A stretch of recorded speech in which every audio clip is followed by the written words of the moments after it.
Hello and welcome to the Championship review. So Leeds have just beaten Stoke 3-1 and we're going to have a look at the weekend's action. So we're going to start off at Leeds with today's game, and then we're going to move to Saturday, and then we're going to round it off with Reading losing to Derby. So that's what we're going to do. We're going to start with today. So a great performance today by Leeds. They look really good in their opening game. Klitsch made the breakthrough after just 15 minutes. A great ball by Samuel Saiz, and Klitsch beat the offside trap and slotted the ball in for 1-0. Leeds continued to dominate in the first half. Stoke did have an opportunity where Ince hit the bar, but it was pretty much Leeds. And just before half-time, a weak shot from Hernandez wasn't saved by Butland. Manone made a very similar mistake against Derby on Friday night for the Mason Mount goal. And yeah, he saved it, but it just trickled in. Very, very poor. Very poor. And they went in 2-0 at the break. Leeds looked really good over the first half. Stoke really struggled. But after 7 minutes, they had one back. So Ince brought a great ball, was in the box, and he turned and Barry Douglas caught him and the penalty was given. Afobe, who recently signed from Wolves, who recently signed from Bournemouth, he took the penalty and slotted it down the middle, beating the goalkeeper Peacock Farrell, which I was surprised to see that he was in goal, but really good for the young lad. And it looked like there was going to be a comeback on, but 5 minutes later, Leeds pretty much wrapped the game up. A brilliant ball in by Barry Douglas, who gave away the penalty, and the corner was met by the head of Liam Cooper, who put the ball into the back of the net. Leeds looked really good. They looked very impressive over the game. Stoke at times got it together, but mostly looked like a team of strangers, which they sort of are. They've had a lot of signings. There's a lot of players come back from off loans and stuff. So Leeds have been really impressive over that game, but we need to remember that they looked really impressive in their first couple of games, very much under Christensen last year. They looked very impressive under Monk the year before. So we can't get too carried away by Bielsa and his team. But really impressive by Leeds to start it off. So yeah, really impressed by them. They are going to start believing. Let's go to Saturday, and the first game was a thriller at Birmingham, St Andrews Stadium. So nothing. It was very tight in the first half. Norwich were probably on top, but there wasn't a lot between it. Birmingham were probably equal to them, and yeah, so there wasn't a lot between them. Second half the game came to life. So Magoma hammered the ball with his second chance home from a corner. He fluffed his first chance but made it count second time. 56 minutes, they went to a goal ahead. They made some changes to try and get back into it. Lepner and McLean come on. Still nothing. And Shabani, he came on and he made a bit of a difference. So they equalised in the 83rd minute. And this is where it sort of all went nuts. So it was really good goal by Hernandez. He went past 2 or 3 Blues and hit the ball into the back of the net. Really good goal. And it looked like they'd got the draw. But great ball by Lukas Jukovic to Solomon Ottabar, and he put the ball in. He scored from inside the area. I think the goalkeeper might have done better there. And it looked like they'd stole all 3 points in the 89th minute. But 5 minutes later, in the 94th minute, an amazing run by Shabeni. He gave the ball to Hernandez, who was in miles of space, and put the ball into the far corner to make it 2 apiece. So yeah, they come back twice. Norwich, that looked really good. Hernandez had a really good game, obviously scored twice. So yeah, really good game. It'd be interesting to see how these clubs get on in the next few games, but certainly an entertaining game. Next, we're going to go to the table toppers currently, and that is Brentford. So Brentford absolutely hammered Rotherham. So let's have a look at what happened here. So Rodak, who has signed on loan again for Rotherham, he had a very successful loan spell last year. Malpi gave them the lead. Rodak fumbled a shot into his path and he scored Maupay. And then a minute before half time, Knoss made it 2, some poor defending, and he come in to score.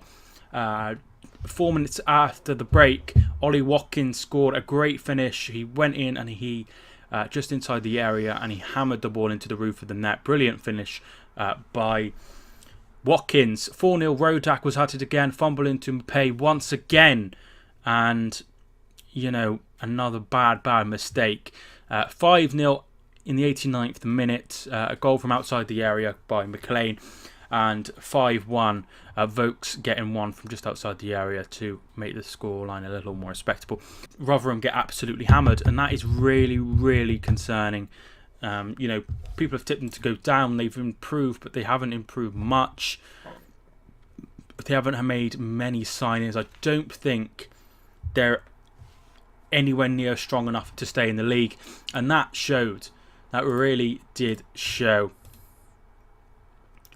And it's very, very concerning already at Rotherham, but hopefully they can sort things out soon, because that isn't very good. Warren maybe once again out of his depth at that level. So Bristol City drew with Nottingham Forest, high spending Nottingham Forest. So after just 5 minutes, Weimann opened the scoring with a header from across from Eliasson, and they went in 1-0 at the break. A minute after the break, Murphy scored. A great work from Guediora, even, that's how you pronounce it. He did really, really, really good ball in, and Murphy was there to equalise for Nottingham Forest and level the game up. They had a lot more shots. They had, they really tried to get the win in Nottingham Forest, but Bristol City held on for a point that could be valuable by the end of the season, because Nottingham Forest have spent lots of money to try and get promoted. So that could be a key point for Bristol City. Ipswich Town is our next game. So Ipswich have a new manager in Paul Hurst, so it's going to be interesting to see how he gets on. But let's get into this. So Gwion Edwards gave them the lead, a brilliant header into the top corner from a Freddie Sears cross. You usually see them doing the opposite there. It's weird to see the striker given an assist for Edwards, who plays sort of as like a fullback or wing-back. Danny Graham equalised after a awful bit of goalkeeping by Biakovsky. I don't know, if what happened here, because he's really highly rated at Ipswich, but he had a clanger here. Blackburn then took the lead. Brilliant work from Blackburn, and Bradley Dack tapped in from close range, and it looked like all 3 points were heading to Blackburn, but a lad called Theo Unden scored the equaliser in the 91st minute. He hit the ball like a cross, and it just evaded everyone, and the goalkeeper was sort of stranded, and the ball went in. Maybe the goalkeeper Raya should have done better, but a good point for Ipswich in their first game under their new manager. Obviously, it's a totally new time. Middlesbrough got a point somehow from Millwall. So they took the lead after 12 minutes. Millwall, O'Brien powers home from inside the box. It wasn't long until 25 minutes later they were 2-0 up thanks to Lee Gregory. Some terrible defending from Aidan Flint let Gregory in, and then the ball went underneath Randolph, and it was one of the worst goals you'll see for a while. It was terrible.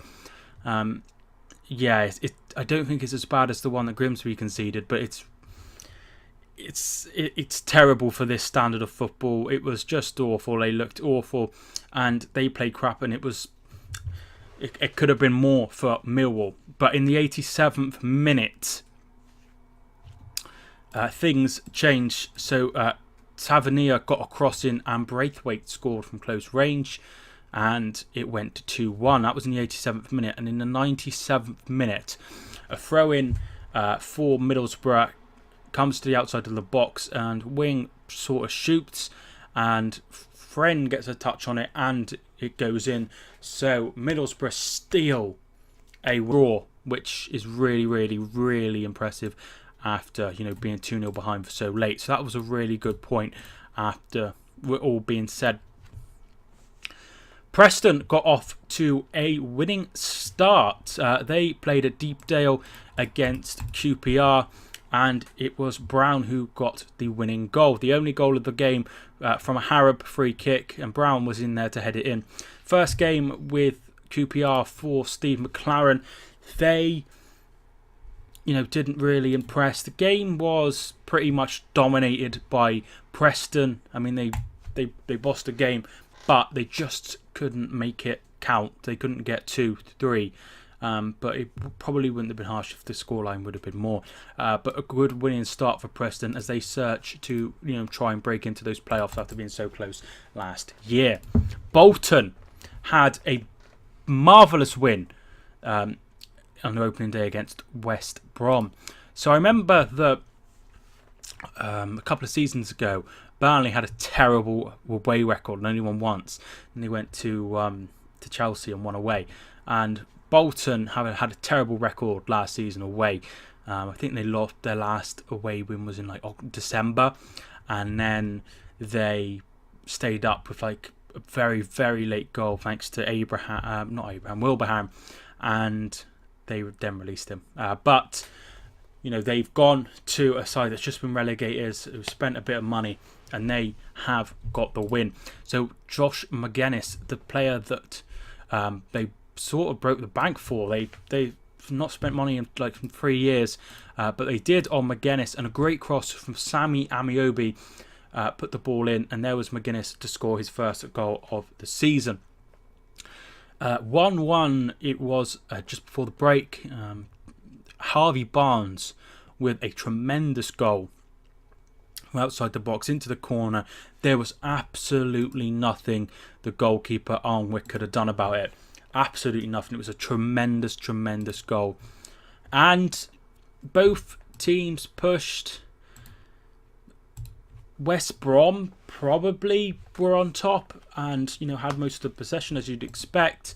They had the most shots, but it's pretty even and probably deserved to go to a 1-1. But Bolton, wild shot, scoring a late goal to win it from a corner, and they snatched all 3 points in the 89th minute. Wigan had a winning start to life in the Championship, so they're the only side that won, that got promoted. So Wigan won, Blackburn drew, and Rotherham lost. So Michael Jacobs had a really, really good game. Deflected Jacobs' shot from the edge of the box went in to make it 1-0. Newey bundled the ball home to make it 1-1 after 20 minutes, and Jacobs 6 minutes later scored a goal from midway in the area to make it 2-1. Then went 3-1. A shot from Jacobs was saved, but it spilled out to Nick Powell after an hour to make it 3-1. Neat, brilliant goal by Forestieri, chesting it down and banging it into the bottom corner. And then they pushed for that equaliser, but it didn't come. But Newey got sent off in the 90th minute for a second booking. So the final Saturday game was Sheffield United versus Swansea. I did watch this when I got home from the football, and nothing really happened in the first half. Sheffield United definitely bossed the first half. They deserved to take the lead after 62 minutes. George Baldock, and that continued to be the case. Swansea had a lucky goal. McBurney, the ball fell to him, and he put the ball into the net. And then they really stepped it up. They looked so much better on the ball, and they got the winner. So Mackay, who had a really good game, was completely wiped out, and it looked like the ref was going to give a penalty, but the ball went to Jan Danda, and he played advantage, which is absolutely brilliant, because usually in those times you blow for a penalty, but he didn't.